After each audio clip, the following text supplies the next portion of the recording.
Background is not title. My background is in restaurant business. I'm from Petoskey, Michigan. I mentioned that is where I met Rob. And so my dad was a chef, so I grew up in Hell's Kitchen. Only this, what's this guy's name? Gordon Ramsay. He's a rookie. My better is way more better than this guy. This guy, like, he doesn't even know how to swear properly.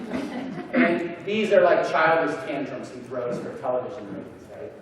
So, but this guy's really good. That's what I grew up in. So this is, the restaurant business is where I got my, many of my management and leadership strengths. And then I owned a restaurant and sold that a few years ago and got into consulting full-time, which I've been doing for about 15 years.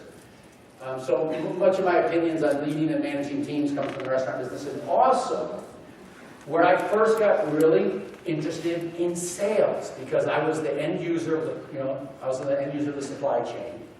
And I was always curious about what salespeople I liked and which salespeople I wish would go away for a long, long time.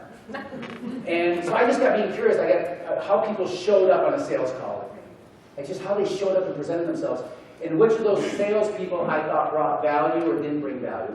Which of those salespeople I thought were very product and service centered, features and benefits, versus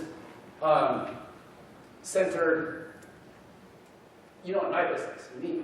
So I was always curious about where people came in that bubble.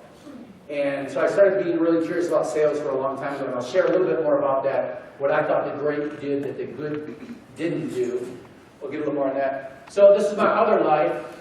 I went out to California and worked for the Pacific Crest Outward Bound School, led groups of young people and adults in the Sierra Nevadas in California for a living. This was my office.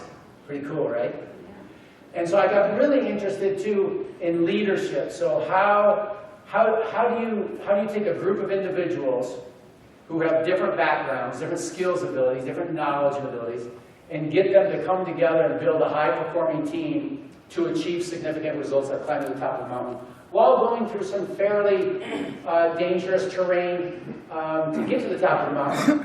And then also, how do you prepare people to be adaptive in case of what if, avalanche, blizzards, whiteout, lightning strikes, rockfall, whitewater. I mean, there's so many different ways to get hurt in this environment. So I got really steeped into leadership development at the time.